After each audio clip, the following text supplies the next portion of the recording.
Добар ден на сите почитувани представници на медиумите.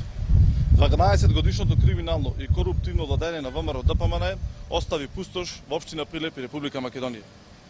Судските пресуди против градоначалниците од ВМРО ДПМН, меѓу кои градоначалникот на Прилеп Маријан Ристевски, се потвара за децениското несовесно и расипничко владење на ВМРО ДПМН. Маријан Ристевски буквално го преспа третиот и дефинитивно последен градоначалнички мандат и не работеше за интересите на граѓаните.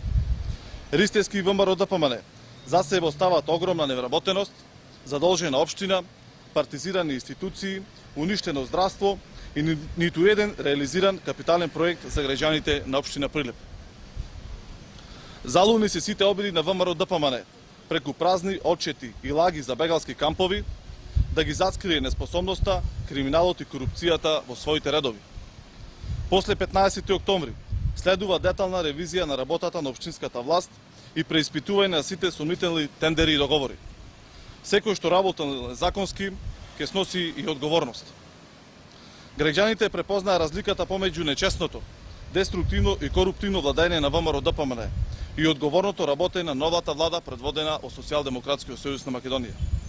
Затоа, на локалните избори, граѓаните ќе изберат нова, одговорна локална власт за подобар живот на сите во општина Прилеп. Ви благодарам.